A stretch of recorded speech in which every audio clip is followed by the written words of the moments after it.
खबर प्रसारण पर सरकारी होमियोपैथिक चिकित्सालय में बिजुली पहुंचला। गजपति जिला सदर महकुमा पारड़ा खेमुंडी स्थित टाउन हॉल परिसर में पौर परिषद एक क्वार्टर सरकारी होमियोपैथिक चिकित्सालय चली किंतु बहु पुरातन यह सरकारी होमियोपैथिक चिकित्सालय में विद्युत संजोग नथिला। एने गणमाध्यम रे खबर प्रसारण हेबा परे जिला प्रशासन हस्तक्षेप करथिला। आ एबे चिकित्सालय रे विद्युत पहुंची। स्वप्नराणी सामल मो पारड़ा खेमुंडी रे टाउन हॉल स्थित गवर्नमेंट होमियोपैथिक डिस्पेंसरी रे as a homeopathic assistant duty करूची। इठारे करेंट नथिला मो जानिबा हिसाब रे तितली ठारो एठी करेंट नथिला। जेहेतु खबर प्रसारण पर एठी लोकल स्थानीय संस्था गुड़ाक स्थानीय विधायक आसी जहाँ हाइलाइट करने द्वारा एठी अति शीघ्र करेंट रो व्यवस्था है।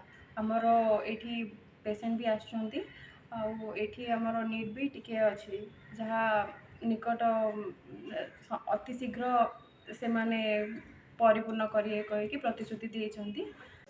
बालकृष्ण पात्र वार्ड काउंसिलर पाराखंड पौर परिषद। देखो दुखर विषय दीर्घ दिन है तेतिले एठारे बिजुली नथिला। खबर प्रचार प्रसार पर दृष्टि आकर्षण आनी से मीडिया भाई मान बहुत बहुत धन्यवाद कारण दृष्टि आकर्षण करते प्रति दृष्टि माने जो प्रचार प्रसार देखी पौर परिषद आसी पहुँचते तदारख करते बिजुली अति शीघ्र आसाला से जिला प्रशासन बा पौर परिषद को धन्यवाद दूची।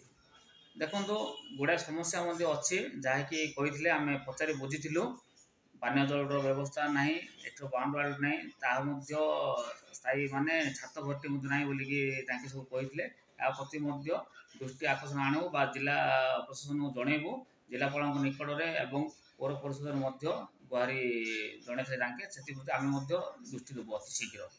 मो ना भी जगदीश राव होमियोपैथी कार्यालय काम कर दीर्घ दिन है। आमर ये दीर्घ दिन है करेन्ट व्यवस्था नाला जिते खबर प्रसारण है से म्यूनिसिपालिटी आसी एमएलए द्वारा आम ये करेन्ट आसला बहुत खुशी लगे आम उज्जवल लगे आगे भल लगे। बाद आम छोट बाउंड्री वाल गोटे भल होता पानी सुविधा ना पानी टे भल होता पेसेंट आसी बसवाई गोटे हॉल रूम टे गोटे करते भल होता।